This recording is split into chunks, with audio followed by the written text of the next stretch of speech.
AIDFৰ সৈতে দূৰ দূৰণিলৈকে আমাৰ কোনো মিত্ৰতা নাই। কংগ্ৰেছ AIDFৰ মিত্ৰতা সন্দৰ্ভতে মন্তব্য কৰিলে ছয়গাঁৱৰ বিধায়ক ৰেকিবুদ্দিন আহমেদে।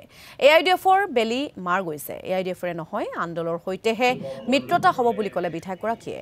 দক্ষিণ কামৰূপৰ সুন্তলিত অনুষ্ঠিত কৰ্মী সভাত এই অংশগ্ৰহণ কৰি মন্তব্য প্ৰকাশ কৰিলে বিধায়ক ৰেকিবুদ্দিন আহমেদে। AIDFৰ লগত আমাৰ কোনো মিত্ৰতা নাই, কোনো সম্পৰ্ক নাই, দূৰ দূৰলৈকে নাই, কেতিয়াও নাই আৰু কেতিয়াও নাই। বাছ 3 বাৰত একেবাৰতে কৈ দিলোঁ, বাছ এইটো জানি লওক। তেওঁলোকৰ লগত আমাৰ কিছু পাৰ্টিৰ লগত এলায়েন্সৰ সভা হৈছে কেইদিনমান আগত, আপোনালোকে জানে। জিতেন্দ্ৰ সিং সাহেব, গৌৰৱ গগৈ ডাঙৰীয়া, আমাৰ ৰিপ্ৰেজেণ্ট আছে। AIDFৰ কথাটো কিয় আপোনালোকে আনি থাকে বুজি নাপাওঁ। তেওঁলোকৰ এইটো বেলি মাৰ গৈছে, কিয় আপোনালোকে এইবিলাক কথা কৈ থাকে? আপোনালোকে আমাৰ কথা কৈ থাকক, সেইবিলাক কথা লৈ আহি আপোনালোকে স্পেচটো কিয় দি থাকে মিছা মিছি? গতিকে আমি শক্তিশালীভাৱে আগবাঢ়ি আছো। আমাৰ লগত এলায়েন্স হৈছে কিয়? আমাৰ শক্তি বৃদ্ধি নহ'লে এলায়েন্স হয় নেকি?